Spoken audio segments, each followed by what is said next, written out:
Alguns dias atrás eu fiz um vídeo sobre o porquê os militares tomaram o poder e apareceu uma enxurrada de comentários, muitos bem apaixonados inclusive.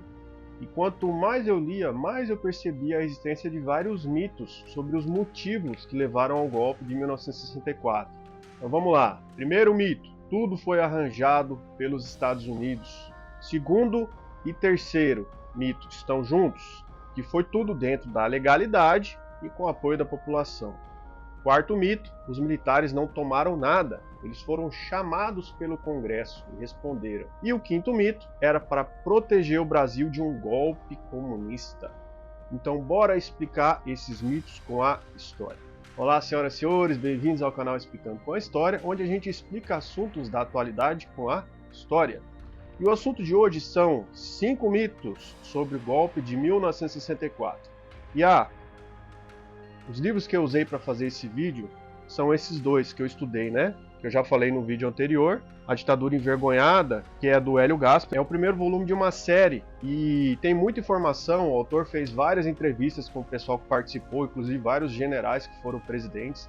Traz muito relato, muita notícia, muito documento. E outro livro é esse aqui, ó, Brasil, uma biografia, da Lilian Schwartz e da Eloisa Starling. É um livro que você pode usar como um manual de história do Brasil. Ele não é tão detalhado, porque ele se propõe a falar de tudo, né? Mas é muito bom, você pode usar como livro de consulta.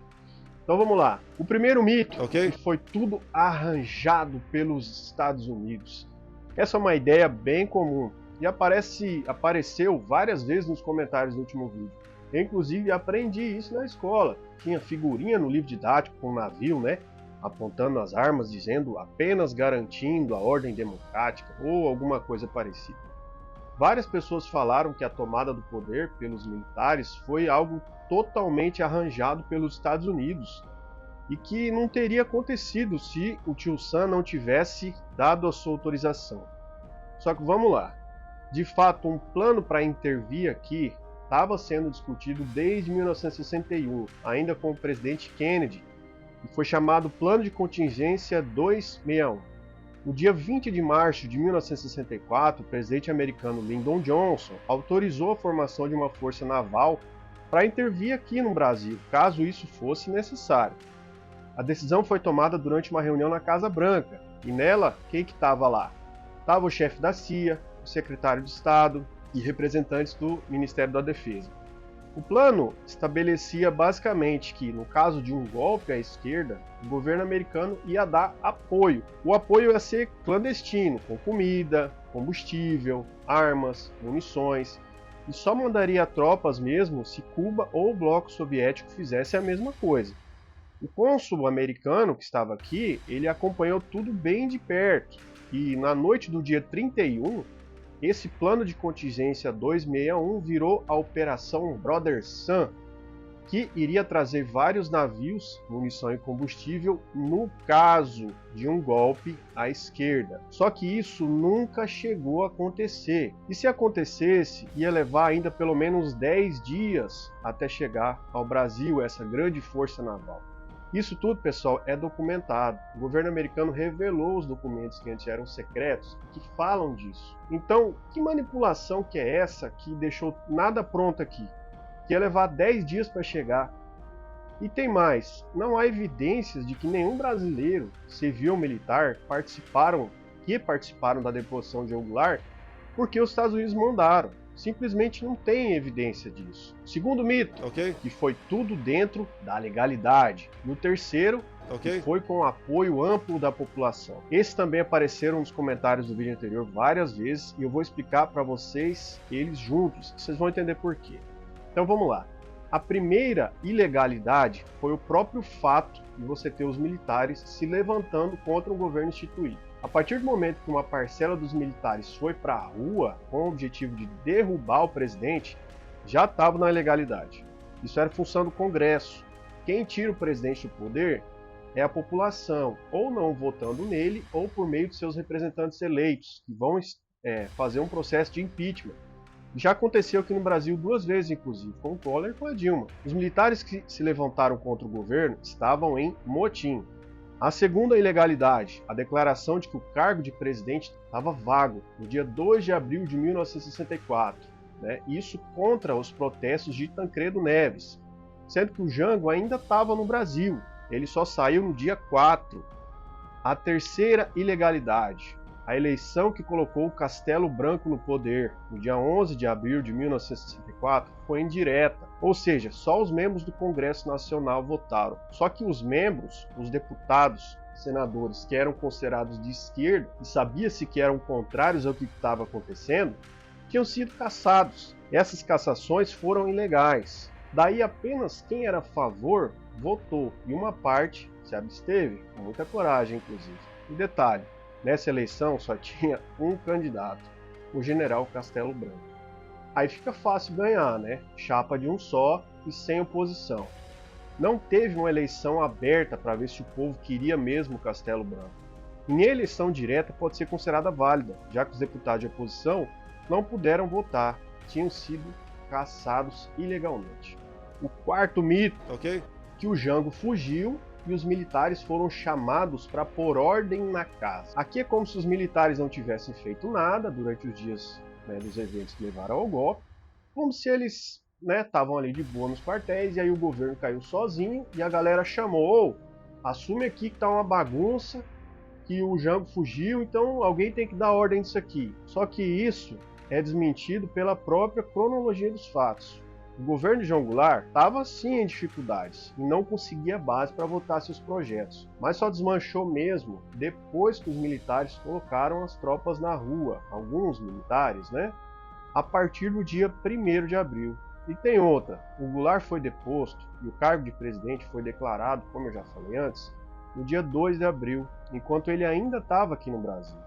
Isso foi feito pelo presidente do Senado, Auro de Moura Andrade, apesar dos protestos que eu já falei do Tancredo Neves. João Goulart só saiu do Brasil no dia 4 e teve vários comentários dizendo: mas o Jango fugiu no dia 31, aí o cargo de presidente estava vago. Bem, na verdade não. Ele estava aqui e mesmo assim o cargo foi declarado vago. Depois disso, construíram essa ideia de que ele tinha fugido e que os militares assumiram. Então vamos para o último e quinto mito, que era para proteger o Brasil de um golpe comunista. Esse apareceu bastante e geralmente a galera bem apaixonada, bem emocionada. Deu muito comentário. Então vamos lá. É fato que o João Goulart tinha virado seu governo à esquerda e estava tentando forçar as reformas de base. Eu falei isso no vídeo anterior. Buscando apoio na parte da população que queria essas reformas. Ele não conseguia mais governar pelo Congresso. Então ele emitiu 2 decretos, forçando as reformas e fazendo comícios populares e tudo mais. Mas não há evidências concretas de que ele ia dar um golpe e tomar o poder. De fato, quando alguns setores dos militares foram se organizando para tomar o poder, ele, o João Goulart, não fez nada. Eu falei isso no vídeo anterior.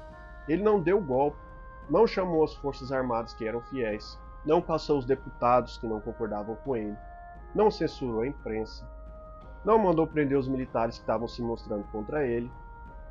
Mas quem que fez isso tudo? Ah, é mesmo, foram os setores militares que deram o golpe aqui em 1964. Cuba e a União Soviética apoiariam um golpe à esquerda? Claro que apoiariam, era o interesse deles. Da mesma forma que os Estados Unidos apoiaram um golpe à direita. Depois, existiam planos dos comunistas desses países para apoiar um golpe da esquerda aqui? Claro que existia. Mas fizeram alguma diferença? Não, não fizeram. Os militantes dos partidos comunistas aqui não fizeram nada. As ligas camponesas, temidas, não fizeram nada. Agora, se você quer chamar essa virada à esquerda do João Goulart de ameaça comunista, beleza. Quer dizer que ele ia com certeza dar um golpe? Beleza, só que ele não deu. E outra, não há evidências concretas disso, planos vazados ou algo parecido. A gente tem que entender que a história, enquanto prática científica, trabalha com documento, com evidência. E não há documento, não há evidência palpável de que um golpe mesmo à esquerda estivesse sendo planejado ou estivesse em curso naquele momento. Se estivesse, o Jango ia fazer isso, enquanto os militares tentavam tomar o poder. só que ele não fez. É o que eu falei no vídeo anterior, o medo do comunismo era real sim, o comunismo existia mesmo, era um sistema político.